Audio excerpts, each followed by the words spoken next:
Following the announcement of a date for the conduct of the local government elections in Rivers State by the State Independent Electoral Commission, political parties in the state have expressed divergent opinions on the matter, with the APC describing it as illegal. The Inter-Party Advisory Council in the state has expressed disappointment at the stance of the APC, insisting that no legal matter is stopping the electoral agency from fixing a date for the polls. The Rivers State Electoral Commission has fixed June the 16th this year for the conduct of the local government polls in the state. But that decision has been rejected by the All Progressives Congress with a notice of its refusal to participate in the election. The case of the leadership of the AGS is a subject of litigation before the Federal High Court, Court of Appeal, and Supreme Court.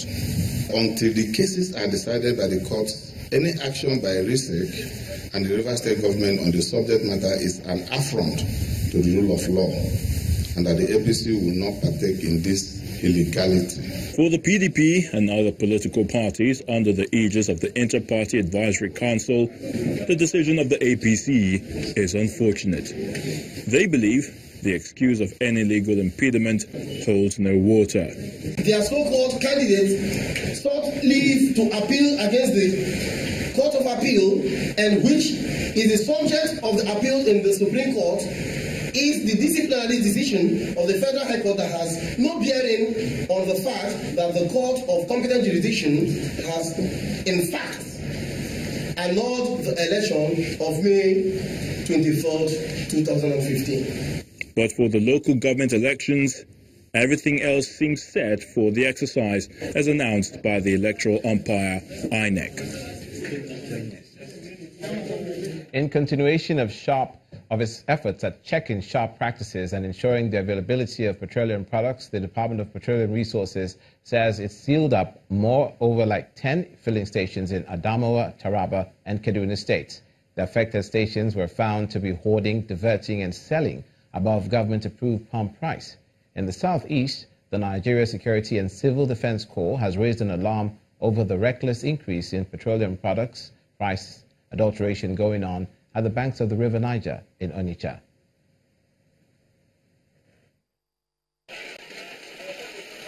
The Department of Petroleum Resources, in continuation of its efforts at checking sharp practices and ensuring the availability of petroleum products, has sealed up more than 10 filling stations in Adamawa and Taraba states.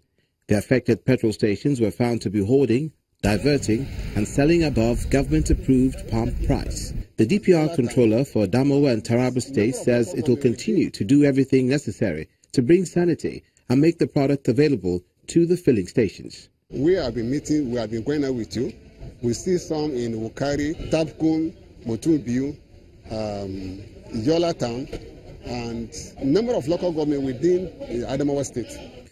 A motorist in Jalingo says despite the availability of the product, long queues are still being experienced. We hardly get fuel in Taraba. Normally we have only 2 or 3 filling stations for the whole week.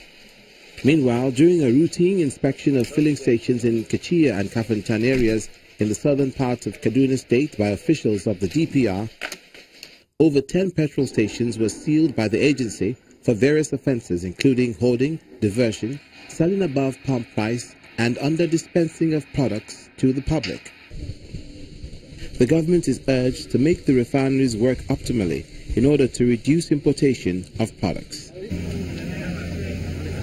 And in Anambra State, at the state headquarters of the Nigeria Security and Civil Defense Corps, OCA, it's a beehive of activity as the state commander discloses the increased rate of petroleum products adulteration going on in the state. Those seizures are mostly the ones which are made at the riverbank at Onitsha there, where people come with them from barges, we arrest them. Some of them, usually, they will abandon it and run away. While some of these ones, as you see, even from outside there, they are under prosecution and the matter is right now in the Federal High Court here. Over 100 cans and big containers packed in trucks and cars are on display, as well as a fully laden tanker filled with adulterated products. That's it for this edition of News Across Nigeria. Thanks for watching. I'm Olumide Mukoli.